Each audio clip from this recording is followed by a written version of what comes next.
Hello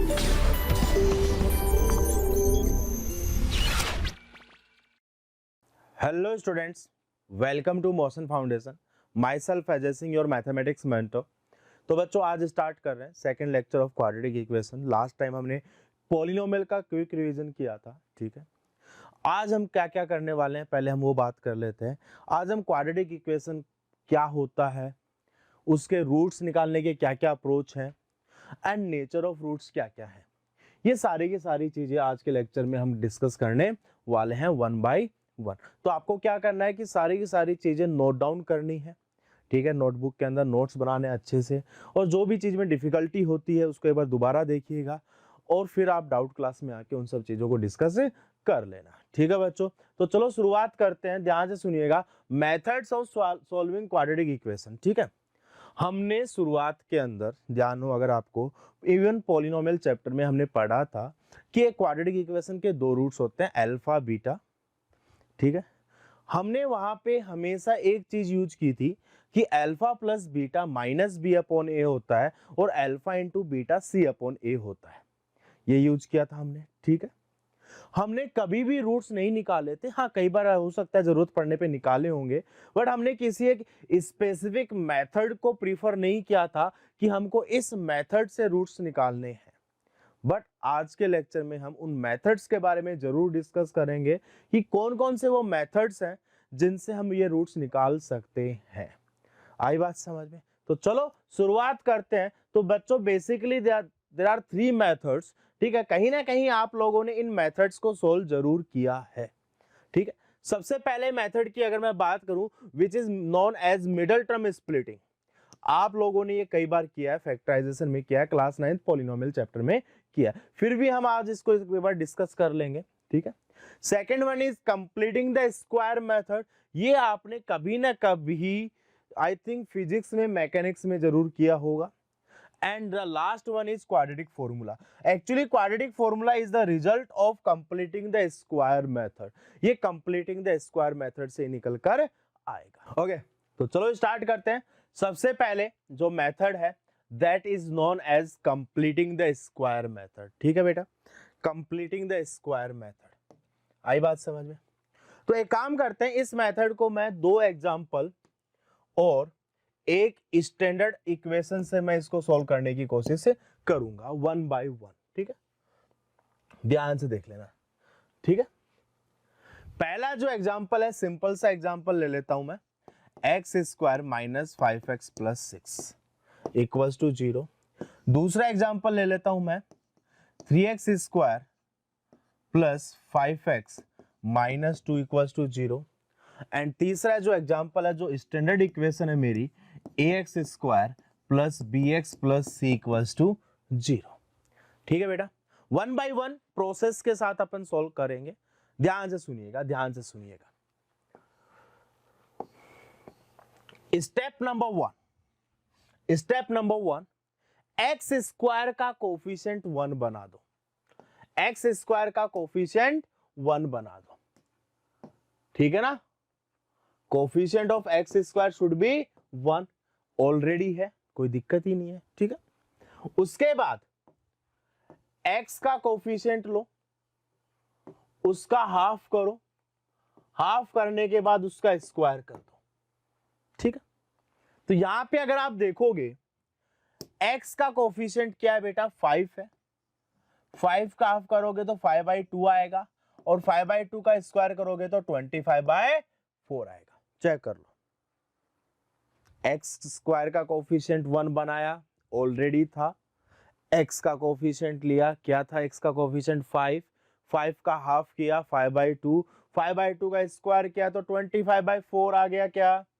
तो ये चीज दोनों साइड ऐड कर दो। एक्चुअली में आपने कुछ ज्यादा नहीं किया है, आपने कुछ ज्यादा नहीं किया है, दोनों इक्वेशंस में दोनों तरफ इक्वल क्वांटिटी ऐड की जा सकती है, और जो इस इक्वेशन का ऑलरेडी कांस्टेंट था उसको दूसरी तरफ ले जाओ, तो ये क्या ऐसा बन गया।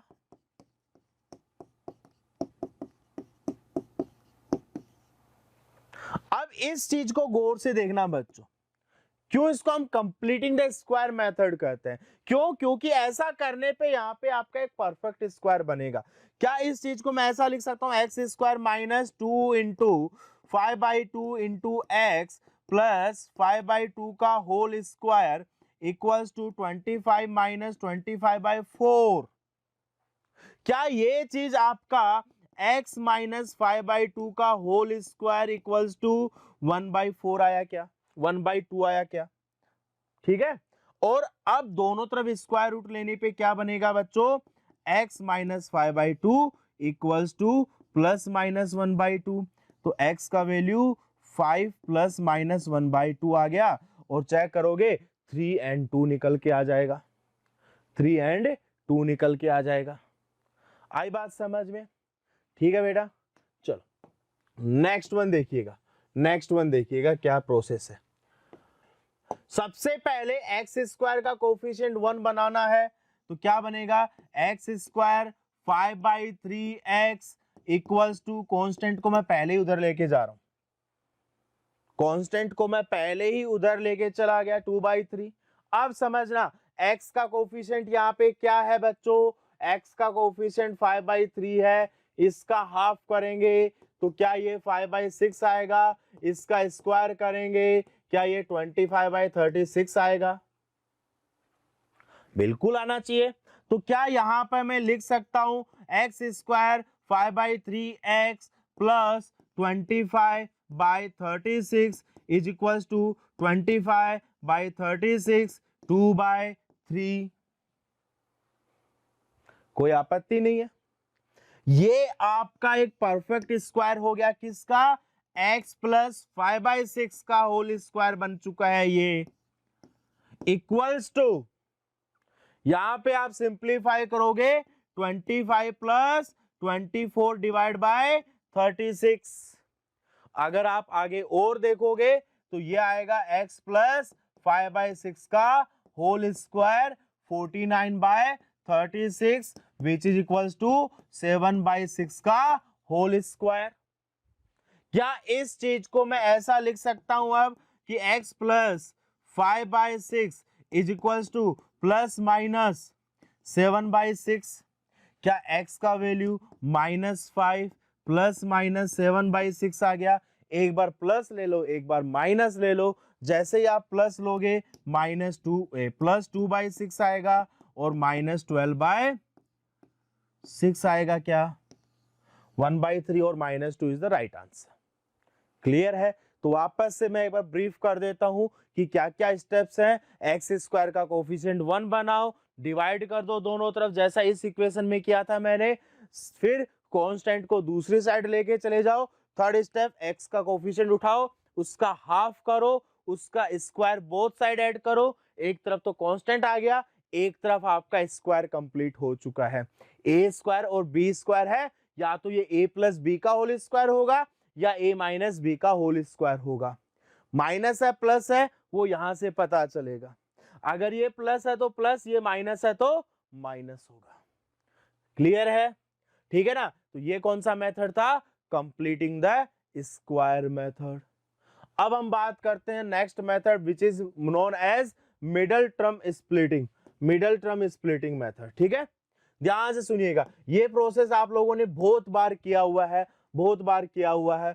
तो एक काम करते हैं, इसको अपन 3 एग्जांपल से समझ लेते हैं। यहाँ पे ध्यान से देखिएगा। सबसे पहले एग्जांपल है x square minus 10x plus 21 equals to 0। दूसरा है 3x square 10x plus 21 equals to 0। 21 not 7 आएगा यहाँ पे। ठीक है, क्या आएगा? 7 आएगा यहाँ पे। और अगला एग्जांपल ले लेते हैं 3x square plus 5x minus 2 equals to 0। ठीक है बेटा, तो सबसे पहला काम ये होना चाहिए कि a multiply with c check करो। a multiply with c check करो। ठीक है, तो यहां पे मल्टीप्लाई किया तो 21 आया, यहां पे मल्टीप्लाई किया तो भी 21 आया, यहां पे मल्टीप्लाई किया तो -6 आएगा। जब जब ये प्रोडक्ट पॉजिटिव आएगा आपको सम करना होगा, और जब जब ये प्रोडक्ट नेगेटिव आएगा आपको डिफरेंस करना होगा। ठीक है, किसका सम किसका डिफरेंस? दो नंबर जिनको मल्टीप्लाई करने पे 21 आता है और सम करने पे -10 आता है। दो नंबर जिनको मल्टीप्लाई करने पे +21 और सम करने पे +10। दो नंबर जिनको मल्टीप्लाई करने पे -6 आता है, डिफरेंस करने पे +5 आता है। ये ध्यान रख लेना, ठीक है। तो यहां पे देखिएगा, क्या इस चीज को मैं सम दो नंबर, क्या वो दो नंबर 3x और 7x हो जाएंगे? चेक कर लो, क्या वो दो नंबर 3x और 7x हो जाएंगे? बिल्कुल हो जाएंगे। क्या शुरुआत वाले में से x कॉमन ले लिया जाए, ग्रुपिंग कर दो। क्या यहां से -7 ले लिया जाए, ग्रुपिंग कर दो, इक्वल्स टू 0 आ गया। क्या यहाँ पे x -3 multiply with x -7 equals to 0 आ गया। क्या यहाँ पे x का वैल्यू 3 और x का वैल्यू 7 आ गया क्या?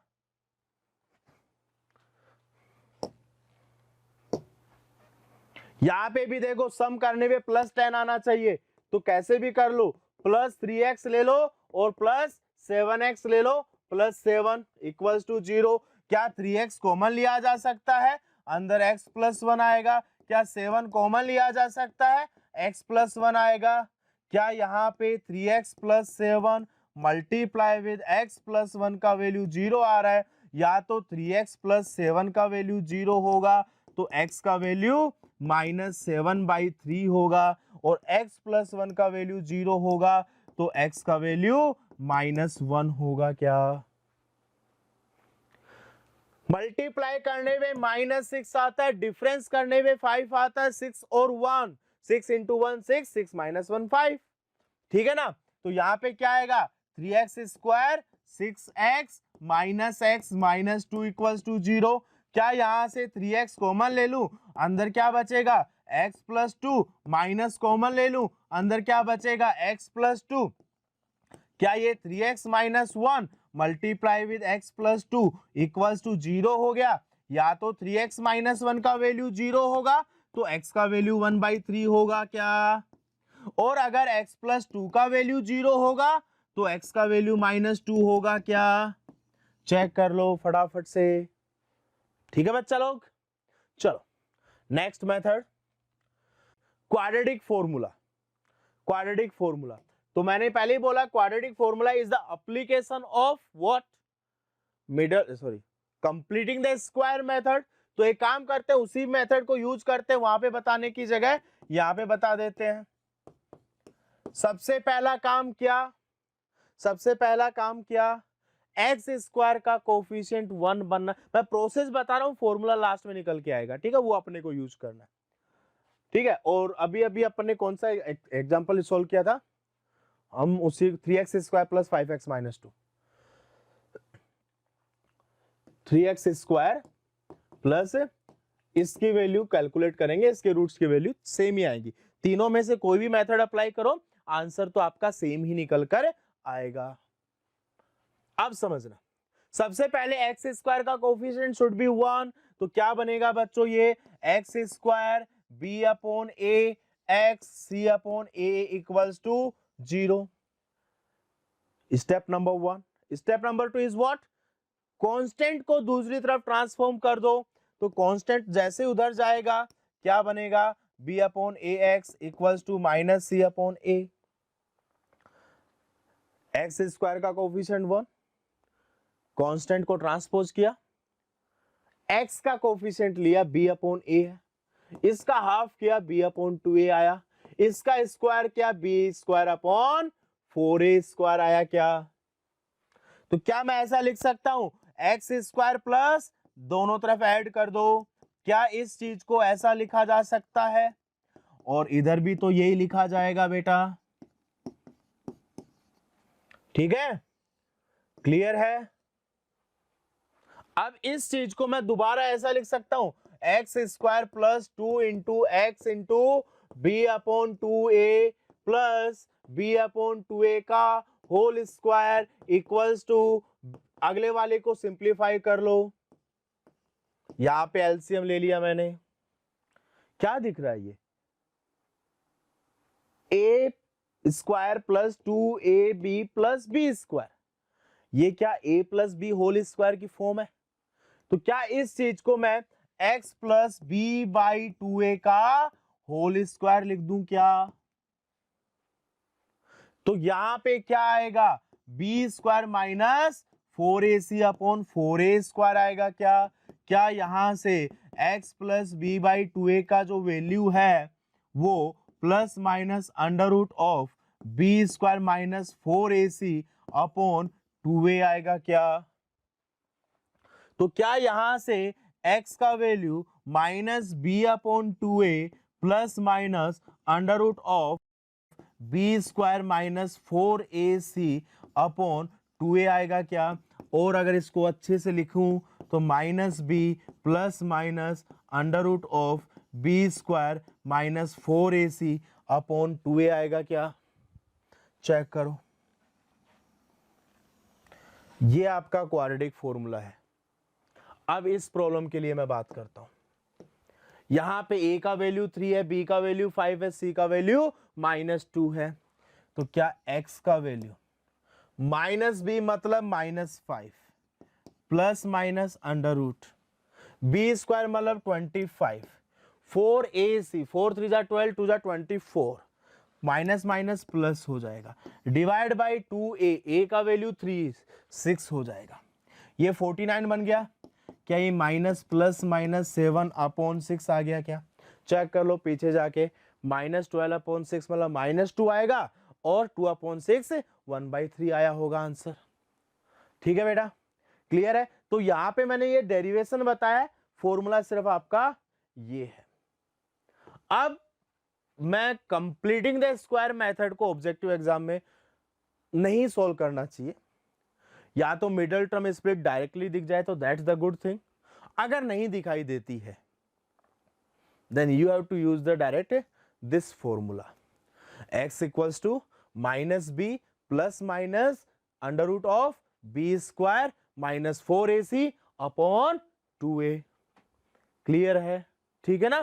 तो ये तीन मेथड थे, पहला था आपका completing the square method, second था आपका middle term splitting method and third one is by quadratic formula. इस फॉर्मूले को श्रीधराचार्य फॉर्मूला भी कहते हैं।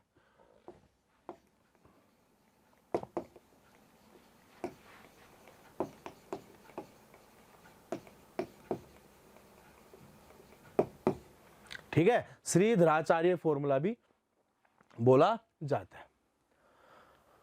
तो चलो कुछ क्वेश्चंस करते हैं। Find the root of completing the square method. तो सबसे पहले क्या करना है बच्चों, एक्स स्क्वायर का कोफिशिएंट 1 बनाना है। तो किससे डिवाइड करेंगे, डिवाइड बाई 8 कर देंगे क्या। स्टेप बाय स्टेप करोगे तो मजा आएगा। ऐसा करने के बाद क्या ये चीज ऐसी लिख दूं तो कोई समस्या तो नहीं, कोई आपत्ति तो नहीं आपको। 1/4 एक्स का कोफिशिएंट, इसका हाफ कितना हो जाएगा 1/2 विच इज 1/8। इसका स्क्वायर बोथ साइड ऐड करना है क्या, तो क्या बनेगा एक्स स्क्वायर 1/8 एक्स प्लस 1/8 का होल स्क्वायर 1/8 का होल स्क्वायर 3/8 आ गया क्या। चेक करो, क्या इसी चीज को मैं ऐसा लिख सकता हूं आगे एक्स स्क्वायर इंटू 2 इंटू 1/4 है ना, 8 कैसे हो गया ये। ठीक है, 2 इंटू 1/8 एक्स प्लस 1/8 का होल स्क्वायर। देखो मैंने 1/4 को इस तरीके से सजा के लिखा है, आई बात समझ में। और इधर 1/64 है, तो क्या मैं इस चीज को 8/8 से मल्टीप्लाई, मतलब डिनोमिनेटर सेम बना रहा हूं, 24/64 लिख सकता हूं। क्या ये 25/64 आएगा क्या। ठीक है बेटा, तो क्या यहां से x प्लस 1/8 का होल स्क्वायर आएगा। तो ये अगला जो चीज है, क्या ये 5/8 का होल स्क्वायर है। तो x प्लस 1/8 का वैल्यू प्लस माइनस 5/8 आएगा क्या। x का वैल्यू -1 प्लस माइनस 5/8 आएगा क्या, -6/8 हो गया, या फिर 4/8 हो गया, या फिर -3/4 हो गया, या फिर 1/2 हो गया। क्लियर है? आगे चले, next problem, find the root of the equation by method of completing the square method. ध्यान से देखिएगा, x square minus 4ax plus 4a square minus B square equals to 0। सबसे पहला काम, एक्स स्क्वायर का कोफिशिएंट 1 बनाया जाए, ऑलरेडी है। दूसरा काम, कांस्टेंट को दूसरी तरफ लेके जाया जाए, ठीक है ना। तो सेकंड स्टेप में क्या हो जाएगा, x square minus 4ax B square minus 4a square. And third काम क्या है, x का कोफिशिएंट देखो कितना है बेटा, 4a, 4a का हाफ 2a, 2a का square 4a square, both side add कर दो, क्या बन जाएगा, x square minus 4ax plus 4a square equals to 4a square plus B square minus, ये तो गया भैया। ये जो चीज है ये आपको दिखाई दे रही होगी, x माइनस 2a का whole square equals to B square. अगर मैं दोनों तरफ स्क्वायर रूट लेता हूं, जल्दबाजी में हो सकता है आप लोग गलती कर दें, प्लस माइनस ना लगाएं, लगाना जरूरी है। तो x का value 2a plus minus B, मतलब x का वैल्यू एक बार प्लस लेके कर लो और एक बार माइनस लेके कर लो बेटा। कोई आपत्ति, कोई समस्या, कोई परेशानी? अगला, क्वाड्रेटिक फॉर्मूला। क्वाड्रेटिक फॉर्मूला, तो क्वाड्रेटिक फॉर्मूला क्या होता है हमारे पास, x equals to minus B plus minus under root of B square minus 4ac divided by twice of a। यहाँ पे आप देखोगे a का वैल्यू कितना बेटा 1 है, b का वैल्यू कितना बेटा 2√2 है और c का वैल्यू कितना बेटा -6 है क्या, ठीक है ना। ये वैल्यूज आइडेंटिफाई करना जरूरी है। तो -2√2 प्लस माइनस 2√2 का स्क्वायर 8 माइनस 4 इंटू ए का वैल्यू कितना है 1 एंड सी का वैल्यू कितना है -6 डिवाइड बाय ट्वाइस ऑफ ए, ठीक है, क्लियर है। और देखो -2√2 प्लस माइनस ये 24 32 हो गया तो 4√2 आ जाएगा डिवाइड बाय 2। देखो फटाफट, x इक्वल्स टू अगर प्लस लिया तो 2√2 डिवाइड बाई 2 आएगा और अगर माइनस लिया तो -6√2 डिवाइड बाई 2 आएगा। क्या x का वैल्यू आपका √2 आ गया या x का वैल्यू आपका -3√2 आ गया क्या, चेक कर लो, ठीक है बेटा। जैसा बोला है वैसा वैसा करते चलो, कोई समस्या नहीं होगी। अगला देखो फटाफट से, find the root of the quadratic equation by using the quadratic formula. Again quadratic formula use करना है, तो ये इंपॉर्टेंट है आपको ए बी सी के बारे में नॉलेज हो। b का वैल्यू -5, c का वैल्यू -3, x का वैल्यू क्या होता है फॉर्मूले के हिसाब से, under root of B square minus 4ac upon 2 into a का, ठीक है, minus b minus of -5 plus minus under root of 5 का स्क्वायर 25 माइनस माइनस माइनस तो प्लस हो जाएगा, 4 5 20 60 हो गया बेटा, ये 5 3 15 है ना, हाँ 5 3 15 60 हो गया, कोई दिक्कत ही नहीं है। डिवाइड बाई 2a, 2 इंटू ए मतलब 5, तो यहां से आप देखोगे तो +5 तो हो ही गया है, ये 85 आ रहा है यार, 85 डिवाइड बाई 10 आ गया, ठीक है। तो एक रूट तो होगा क्या 5 प्लस रूट 85 डिवाइड बाई 10 हो जाएगा और दूसरा क्या होगा 5 माइनस रूट 85 डिवाइड बाई 10 हो जाएगा, ठीक है ना, 100। सही है, कोई दिक्कत ही नहीं है, ठीक है। चलो नेक्स्ट वन, अब हम बात करते हैं नेचर ऑफ रूट्स के बारे में। ध्यान से समझिएगा, नेचर ऑफ रूट्स के बारे में, ठीक है बेटा। अभी अभी हमारे पास एक क्वाड्रेटिक फॉर्मूला निकल के आया, एक्स स्क्वायर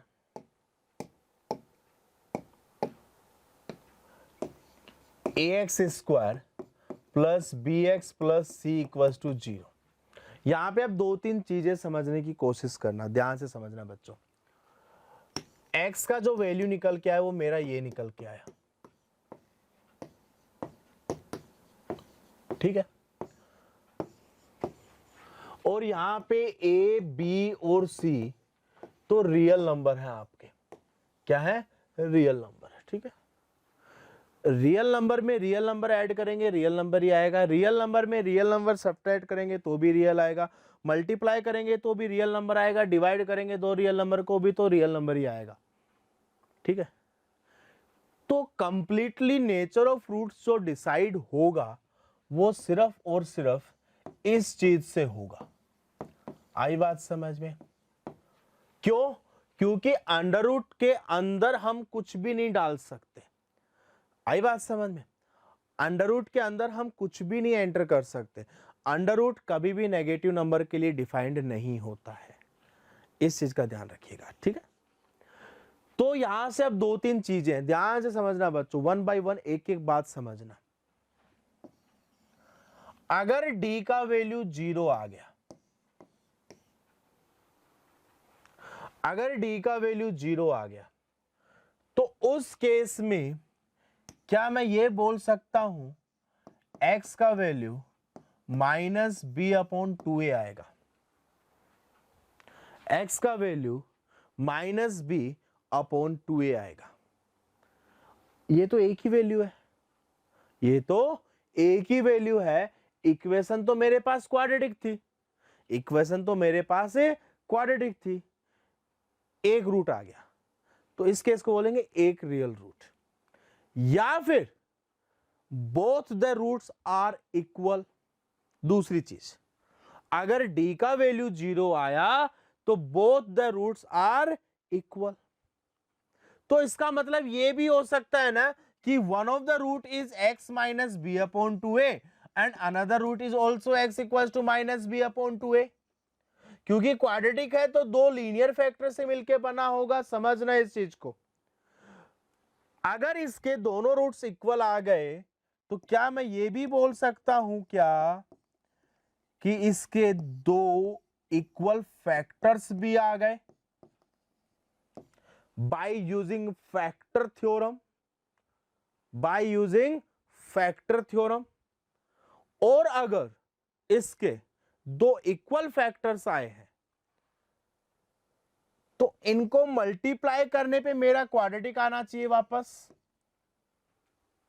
और दो सेम चीज को मल्टीप्लाई करना मतलब a into A square, 3 into 3 3 square, x into x square. तो मतलब मैं ये बात भी बोल सकता हूं, क्या समझना आप, d इक्वल्स टू 0 मतलब इक्वल रूट्स, मतलब perfect square of a linear factor. ये एक लीनियर है और इसका एक परफेक्ट स्क्वायर। तो मतलब ये हुआ इन तीनों चीजों को इंटर रिलेट करो, d इक्वल्स टू 0, दिमाग में तुरंत घंटी बजनी चाहिए, इक्वल रूट्स। इक्वल रूट्स मतलब लीनियर का परफेक्ट स्क्वायर। अब एक चीज और समझिएगा, क्वाड्रेट रूट्स का मतलब क्या होता है? रूट्स का मतलब क्या होता है? रूट्स का मतलब होता है एक्स एक्सिस को कट करना, एक्स एक्सिस को कट करना। तो या तो ये वाला केस होगा अगर मैं ग्राफ अपवर्ड लूं, या फिर ये वाला केस होगा, या फिर ये ऊपर से निकल लेगा। इस वाले केस में ये दो जगह कट कर रहा है तो दो रूट्स, यहां पे कट ही नहीं कर रहा मतलब कोई रूट नहीं। मतलब ये जो केस है, क्या ये d इक्वल्स टू 0 का है? सिंगल रूट एक ही जगह कट कर रहा है, both the roots are equal. तो अब ये चार चीजें सेम समझ में आनी चाहिए, इंटरलिंक होनी चाहिए। अगर d का वैल्यू 0 मतलब इक्वल रूट्स, इक्वल रूट्स मतलब लीनियर फैक्टर का परफेक्ट स्क्वायर, लीनियर फैक्टर का परफेक्ट स्क्वायर मतलब एक्स एक्सिस को टच करेगा या सिर्फ एक पॉइंट पे इंटरसेक्शन होगा। आई बात समझ में? तो ये चार चीजें, इन चार में से कोई भी एक बोल दे, चारों दिमाग में घूमनी चाहिए, ठीक है ना। जैसे आपके एनसीईआरटी में नॉर्मल जो प्रॉब्लम्स दे रखी हैं वो ये हैं, find the value of k such that this equation has equal roots. But उसी चीज को अगर एग्जामिनर ये बोल दे, find the value of k such that this expression can be factorized into two equal factors, can be written as a perfect square of a linear factor such that graph of this expression intersect with x axis at exactly 1 point। तो मतलब इन चारों पांचों बातों का मतलब एक ही है, क्या? d का वैल्यू 0, लीनियर फैक्टर का स्क्वायर और इक्वल रूट्स होना, x एक्सिस को टच करना। आई बात समझ में? ये अपनी लैंग्वेज में आप लोग लिख लीजिएगा। अगली बात सुनिएगा, अगर d का वैल्यू 0 ना होके d का वैल्यू ग्रेटर देन 0 हो जाए तो क्या होगा? अगर d का वैल्यू 0 ना होके d का वैल्यू ग्रेटर देन 0 हो जाए तो क्या होगा? अगर d का वैल्यू पॉजिटिव है तो किसी न किसी पॉजिटिव नंबर का स्क्वायर रूट कुछ ना कुछ तो होगा। 49 का 7 होता है, 36 का 6 होता है, 25 का 5 होता है, 48 का 2√3 होता है, 48 का 4√3 होता है, कुछ ना कुछ तो होगा। अगर d पॉजिटिव है कुछ ना कुछ तो होगा। वो कुछ ना कुछ जो हुआ वो b के साथ एक बार तो ऐड होगा और एक बार सबट्रैक्ट होगा। तो इस केस में क्या 2 रियल एंड डिस्टिंक्ट रूट आएंगे? क्या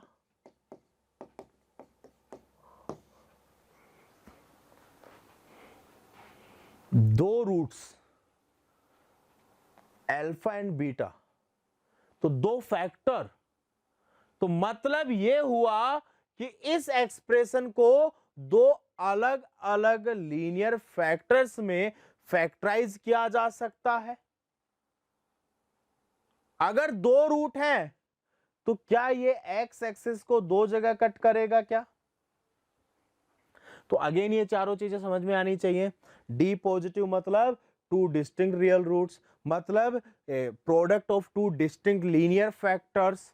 पिछले वाले में स्क्वायर था क्योंकि दोनों सेम थे, अब इस बार दो रूट्स अलग अलग हैं तो दोनों फैक्टर्स अलग अलग होंगे, मतलब मिडिल टर्म स्प्लिट किया जा सकता है। And third case is what? X axis को दो पॉइंट पर इंटरसेक्ट करना। ठीक है, थर्ड केस देखिएगा, अगर d का वैल्यू लेस देन 0 हो जाए तो बेटा d का वैल्यू लेस देन 0 मतलब d का वैल्यू नेगेटिव होना। -25 का स्क्वायर रूट क्या होता है हमने तो नहीं पढ़ा। -36 का क्या होता नहीं पता। -48 का क्या होता नहीं पता, क्योंकि होता ही नहीं है, रियल ही नहीं है, इमेजिनरी चीज है। मतलब ये तो वो वाली बात हो गई ना कि कोई दो नंबर को मल्टीप्लाई करो, -36 कब आएगा? अरे भैया पॉसिबल ही नहीं है। दोनों नंबर को मल्टीप्लाई करेंगे, अगर दोनों पॉजिटिव है तो पॉजिटिव आएगा, और अगर दोनों नेगेटिव है तो भी तो पॉजिटिव ही आएगा। आई बात समझ में? तो वो वाला केस तो यहां पे एग्जिस्ट ही नहीं कर पाएगा, मतलब इसके कोई रूट से होंगे ही नहीं। अगर इसके कोई रूट्स नहीं है तो इसको कोई फैक्टर्स ही नहीं होंगे। फैक्टर्स नहीं है तो फैक्टराइज नहीं किया जा सकता, और फैक्टराइज नहीं किया जा सकता तो ये एक्स एक्सिस को कभी भी टच नहीं करेगा। ठीक है ना? ओके, एक चीज और समझना, ये क्या है? एक्स एक्सिस है। एक्स एक्सिस के ऊपर वाई कोऑर्डिनेट क्या हमेशा पॉजिटिव होता है? अच्छा, इसका एक एग्जांपल दूं, जैसे for example x square plus x plus 1, इसको आप कभी फैक्टराइज नहीं कर सकते। जैसे for example x square plus 4, इसको आप कभी फैक्टराइज नहीं कर सकते। ठीक है ना? अब यहां पे देखो,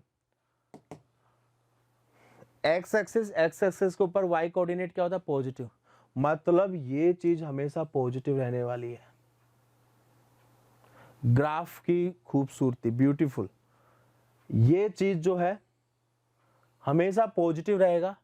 सिर्फ एक पॉइंट पर जीरो बनेगा, क्योंकि एक्स एक्सिस पे वाई कोऑर्डिनेट जीरो होता है। ये वाला जो केस है,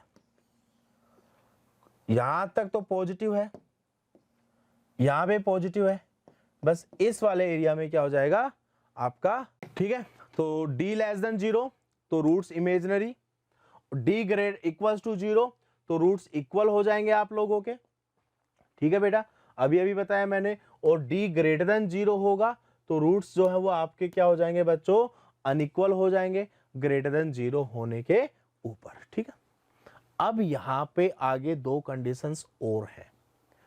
इन कंडीशंस के बारे में अगर अपन बात करें, इन कंडीशंस के बारे में अगर अपन बात करें, ज्यादा डिटेल में अपन नहीं जाएंगे, ध्यान से सुनिएगा, ज्यादा डिटेल में अपन नहीं जाएंगे। हमारा जो x का वैल्यू था वो था minus B plus minus under root of B square minus 4ac divided by 2a। अगर abc रैशनल है और ये परफेक्ट स्क्वायर है तो रूट्स आपके रैशनल हो जाएंगे, अदरवाइज आपके रूट्स जो हैं इरेशनल होंगे, ठीक है ना, इतना ही सी बात है, ठीक है बेटा। चलो ध्यान से सुनिएगा, ध्यान से समझिएगा, इन पे बेस्ड कुछ कंडीशंस अपन लगाते हैं एंड क्वेश्चंस करते हैं। Value of m for the equation has equal roots, तो इक्वल रूट्स है तो बेटा बी स्क्वायर माइनस 4ac का वैल्यू जीरो होगा क्या। यहां पे a का वैल्यू तो ये है, b का वैल्यू ये है और c का वैल्यू ये है, ध्यान से समझना। m का वैल्यू अगर बाई चांस -1 आ गया तो हम बात ही नहीं करेंगे इसके बारे में, वो वैल्यू लेंगे ही नहीं। क्यों? क्योंकि क्वाड्रेटिक इक्वेशन की पहली कंडीशन ही ये थी a should not be zero, ठीक है। तो बी स्क्वायर मतलब इसका स्क्वायर -2 1 प्लस 3m का whole square -4 into c into 1 plus m equals to 0। ये तो हटा दो, 4 तो हटा दो, 4 तो चला गया। इसको ओपन करो, क्या ये 1 plus 6m plus 9m square हो गया बेटा, minus 1 plus 9m plus 8m square हो गया बेटा, 9m square 8m square m square हो गया बेटा, माइनस 3m हो गया इक्वल्स टू 0 आ गया क्या, चेक करो। क्या यहां से m का वैल्यू अगर देखूं मैं तो m का वैल्यू 0 आएगा और m का वैल्यू 3 आएगा। चेक करो 0 पुट करने पे क्या बनता है, क्या ये x square minus 2x plus 1 बनता है, तो x माइनस 1 का होल स्क्वायर बनेगा, ठीक है, कोई दिक्कत नहीं है। 3 के लिए बात करूं 4x स्क्वायर 9 10 20x 25, ठीक है, 2x माइनस 5 का होल स्क्वायर बन रहा है, कोई दिक्कत नहीं है, ठीक है। तो इस तरीके से आपको सोल्व करना है। m का वैल्यू -1 निकल के आया ही नहीं, इनकेस अगर आता तो उस वैल्यू को हम रिजेक्ट कर देते, ठीक है। चलो नेक्स्ट वन देखिएगा फटाफट से। हैज इंटीग्रल रूट्स, इसके इंटीजर रूट्स हैं x minus a x minus 10 plus 1 equals to 0। चाहो तो क्वाड्रेटिक लगाओ, चाहो नंबर सिस्टम लगाओ। इंटीग्रल वैल्यूज ऑफ a और इंटीजर रूट्स, अगर इंटीजर है तो ये सब कुछ इंटीजर इंटीजर इंटीजर इंटीजर ही होगा। क्या मैं इस चीज को ऐसा लिख सकता हूं, x minus a x minus 10 equals to -1, yes और नॉट, ये कब पॉसिबल है, अगर x माइनस 10 इक्वल्स टू 1 हो जाए and x minus a equals to -1, क्योंकि इंटीजर का प्रोडक्ट है तो -1 है, फैक्टराइज, तो यही पॉसिबिलिटी है। अगर ऐसा हुआ तो x का वैल्यू 11 आया और ऐसा हुआ तो 11 प्लस 1 आया a का वैल्यू, ठीक है। आगे चलते हैं, ठीक है ना, क्लियर है। तो a का वैल्यू आई थिंक 12 आ गया, a का वैल्यू आई थिंक 12 आ गया, ठीक है बेटा, क्लियर है। या फिर ऐसा भी तो हो सकता था x माइनस 10 का वैल्यू -1 हो जाए, अगर ये -1 लिया है तो इसको +1 ले लो, तो क्या यहां से x का वैल्यू 9 आ गया, अगर यहां से 9 आ गया तो 9 माइनस a इक्वल्स टू 1, तो a का वैल्यू 8 आ गया, क्या a का वैल्यू 8 आ गया, दैट्स इट। बाकी आप चाहो तो d परफेक्ट स्क्वायर बना के भी कर सकते हो, बट आई थिंक दिस ये वाला अप्रोच मेरे को ज्यादा सूट करता है। अगला अगर इसके रूट सी एंड डी है, बेटा एक चीज मुझे बताना, x minus a, x minus b minus के रूट्स c और d है। अगर ये इसके रूट्स है तो इसके फैक्टर क्या होंगे, x माइनस सी और x माइनस डी होंगे। अगर इसके ये फैक्टर्स हैं तो इनको मल्टीप्लाई करने पे तो यही आना चाहिए ना। अगर ये रूट्स है तो ये फैक्टर है तो मल्टीप्लाई करने पे यही बनना चाहिए, ऑब्वियस सी बात है। अब यहां से क्या मैं ये लिख सकता हूं, x minus a, x minus b, x minus c, x minus d plus k. और आपसे शायद इसके रूट्स पूछा गया है, इसके फैक्टर्स ये हैं और अगर ये इसके फैक्टर्स है तो रूट्स ए और बी ही होंगे ना, रूट्स ए और बी ही तो होंगे। बात खत्म, बात ही खत्म। अगला देखो, may have a common factor. अगर बच्चों कॉमन फैक्टर है तो कॉमन रूट भी तो होगा, अगर कॉमन फैक्टर है तो कॉमन रूट भी तो होगा। Let's suppose alpha is common root, alpha is common root. अगर alpha is the root of this then alpha square minus 11 alpha plus a equals to 0 और alpha square minus 14 alpha plus 2a is also 0। दोनों को separate कर दो, कितना आ जाएगा, plus 3 alpha minus a equals to 0। तो अल्फा का वैल्यू कितना आ गया बेटा, a/3। पूछा क्या आपसे, value alpha equals to a/3 आया। क्या अल्फा इसका रूट था, अरे हाँ भैया था। तो क्या ये a square by 9 minus 11 into a divide by 3 plus a equals to 0, ठीक है ना बेटा। तो यहां से बनेगा a square by 9 minus 33a/9 plus 9a/9। मैंने क्या किया ध्यान से देखिएगा, मैंने है ना डिनोमिनेटर सेम बना दिया, ठीक है। तो यहां से क्या लिख सकता हूं, a स्क्वायर माइनस 24, a का वैल्यू 0, या तो a का वैल्यू 0 आएगा या a का वैल्यू 24 आएगा, चेक कर लेना जो भी आए, ठीक है। अगला देखो, अगर ये परफेक्ट स्क्वायर है, परफेक्ट स्क्वायर है तो इक्वल रूट्स हैं, इक्वल रूट्स हैं तो d का वैल्यू 0 है और d का वैल्यू 0 है तो b स्क्वायर मतलब 2 times a plus b plus c का whole square minus 4 into a into c, यही बनेगा बेटा। तो ये 4 से तो 4 हटा ही दो, ये क्या बन गया, a plus b plus c का होल स्क्वायर। तो यहां से क्या आ जाएगा, a square plus B square plus c square plus 2ab plus 2ac plus 2bc minus 3ab minus 3ac minus 3bc equals to 0।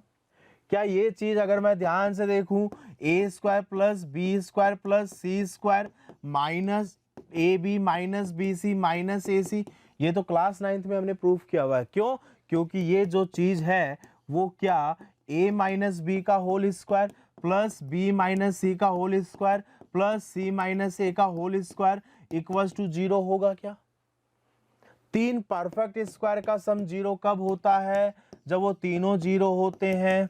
तो मतलब a का वैल्यू b का वैल्यू c, a का वैल्यू c, सारे के सारे इक्वल्स, सारे के सारे इक्वल हो गए। क्या क्लियर है, चलो आगे, ठीक है।